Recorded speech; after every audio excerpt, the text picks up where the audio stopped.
Hello అండి, అందరికీ నమస్కారం. ఈరోజు ఎన్నో ఆరోగ్య ప్రయోజనాలున్న మునగాకుతో మునగాకు పచ్చడి ఎలా తయారు చేసుకోవాలో చూద్దామండి.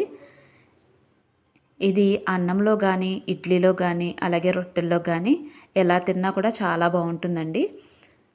సో ప్రాసెస్లోకి వెళ్ళిపోతే ముందుగా స్టవ్ వెలిగించి ప్యాన్ పెట్టుకోవాలి. ప్యాన్ హీట్ అయిన తర్వాత 1 టేబుల్ స్పూన్ వరకు ఆయిల్ యాడ్ చేసుకోవాలండి. నూనె వేడైన తర్వాత కొద్దిగా మినపప్పు, ధనియాలు, జీలకర్ర వేసి బాగా వేయించాలి. ఇక్కడ నేను ఉపయోగించేది పప్పు నూనె కాబట్టి ఈ విధంగా నురుగొస్తుందండి. ఈ దినుసులు బాగా వేగిన తర్వాత ఒక అర డజన్ వరకు పచ్చిమిర్చి వేసుకోవాలండి. పచ్చిమిర్చి కూడా బాగా వేగిన తర్వాత 1 కప్పు మునగాకు తీసుకొని, ఇది కడిగి శుభ్రం చేసిన మునగాకండి.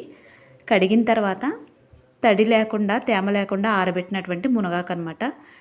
దీన్ని వేసి ఒకసారి బాగా ఫ్రై చేసుకోవాలి.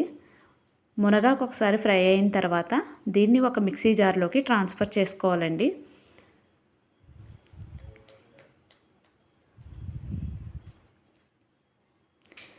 ఈ విధంగా మనం ఇప్పటి వరకు ఫ్రై చేసుకున్న మునగాకు, పచ్చిమిర్చి మిశ్రమాన్ని అంతటిని కూడా మిక్సీ జార్లోకి తీసుకున్న తర్వాత అదే ప్యాన్లో మరికొంచెం నూనె వేసి 2 మీడియం సైజు టమాటాలని ముక్కలుగా కట్ చేసి వేసుకోవాలండి. దాంతోపాటు చిన్న గోలీ సైజ్ అంతా చింతపండు కూడా వేసుకోవాలి. వేసుకుని వీటిని బాగా ఫ్రై చేయాలి. ఒకసారి అటు ఇటు కదిపి మూత పెట్టుకుంటే బాగా మగ్గుతాయి.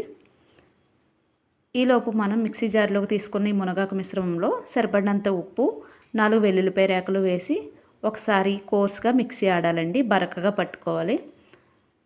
ఆ తర్వాత ఇందులో మగ్గినటువంటి టమాటా ముక్కలను కూడా వేసి మరొకసారి మిక్సీ పట్టుకోవాలండి. మీరు కూడా ఒకసారి ఈ విధంగా ట్రై చేసి మీకు ఎలా వచ్చిందో కామెంట్ చేయండి. అలాగే వీడియో నచ్చితే ఒక లైక్ చేయండి. Thank you.